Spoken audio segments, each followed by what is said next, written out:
Muy bien, en este video ahora te voy a hablar acerca del tejido conectivo. Como te he dicho, el tejido conectivo tiene que ver con conectar nuestro cuerpo.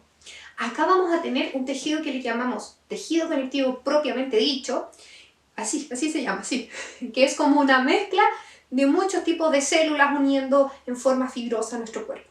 Pero hay unos tejidos en particular que tú quizás no tienes ni idea que son tejido conectivo. Y solo te los voy a nombrar y hablar un poquito de ellos, para que tengas un poco en conocimiento, porque no salen en específico como temario de la prueba, pero siempre es bueno saber más. Uno de ellos es la sangre. ¿Sí? La sangre es un tejido y es un tejido tipo conectivo. Piensa lo que hace, conecta tu cuerpo.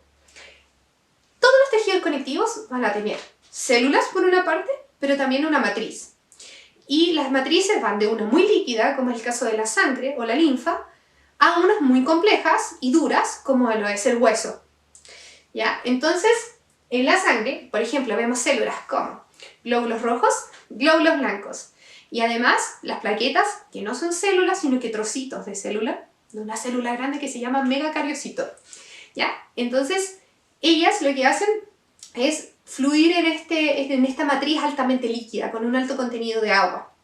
Pero no es solo agua lo que tiene la sangre, tiene proteínas. Por ejemplo, tiene una proteína súper importante que es la que está más en nuestro cuerpo, que se llama albúmina, pero también tiene hormonas, minerales, tiene iones, tiene muchas cosas. ¿Ya? Y todo eso forma un tejido, que es el tejido conectivo especializado llamado sangre.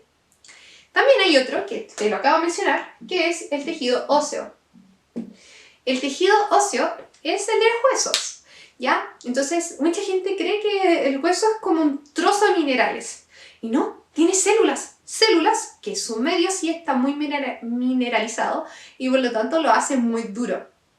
Pero el hueso, muchos de ellos por dentro son blanditos.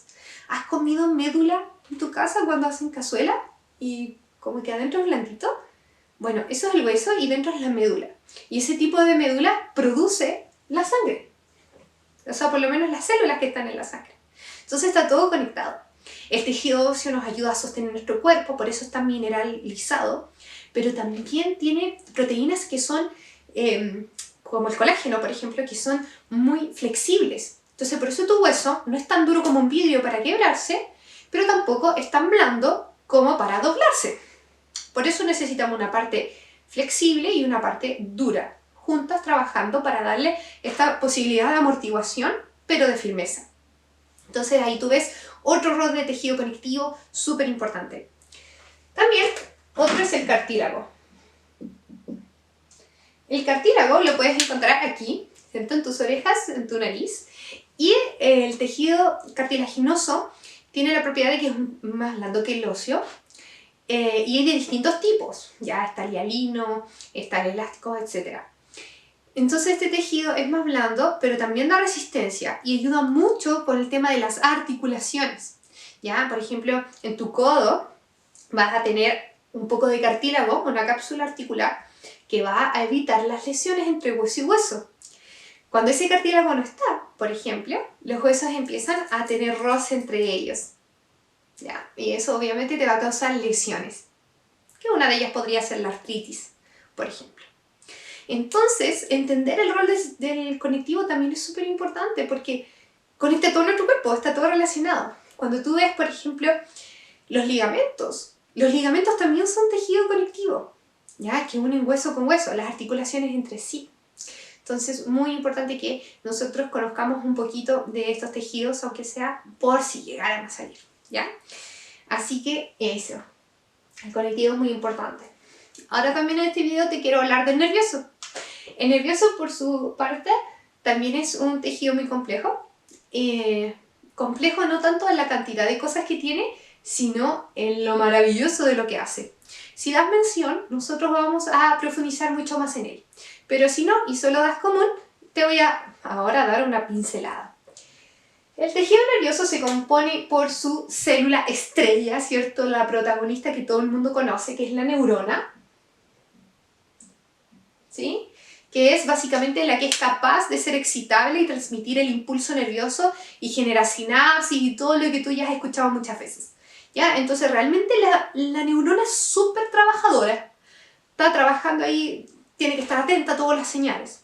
Pero entenderás que una persona que trabaja mucho necesita ayuda, necesita personas que le traigan la comida, necesita personas que la protejan y todo, porque es una trabajadora full, no puede dedicarse a todo. Bueno, esas cosas como nutrirla, protegerla, ayudarla a formar su ropita, que podríamos decir que son su vaina de mielina. Todas esas cosas las va a hacer otras células. Y ese grupo de células le llamamos glías, o células gliales, o neuroglía, ¿ya? Y las glías son varias células que van a ayudar a la neurona a sostenerse, ¿ok?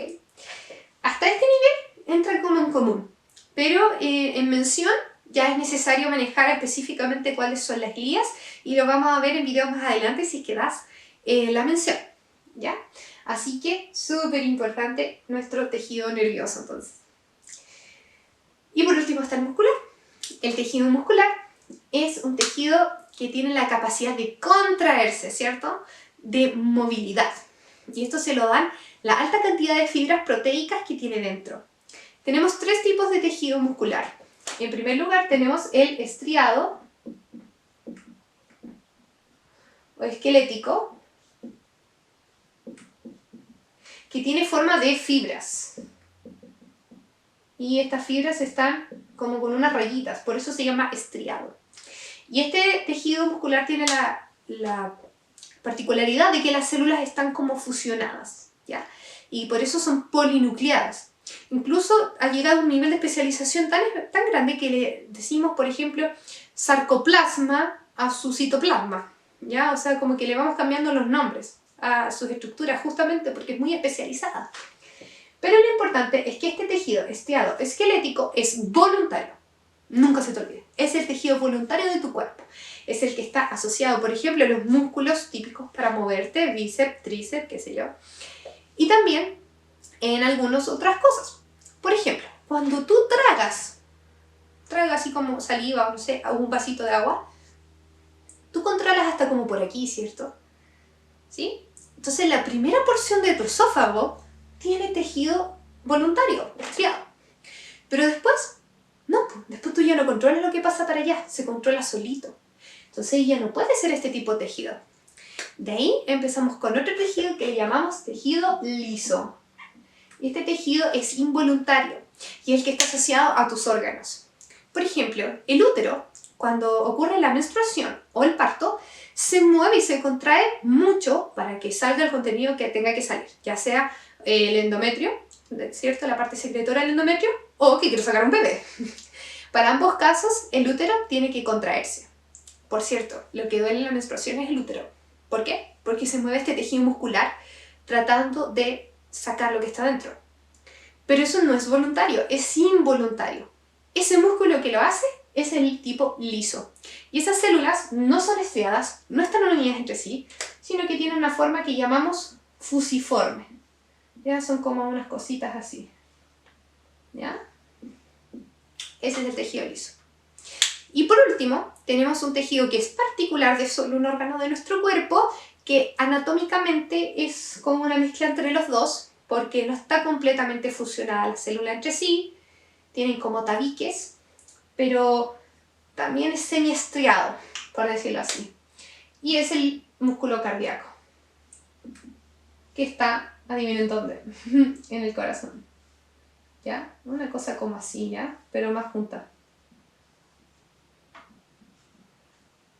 Entonces, este tejido es propio del corazón y también es involuntario. Y tiene la particularidad de que es excitado por sinapsis de tipo eléctrica, que para los que dan mención lo vamos a ver más adelante. ¿Ya?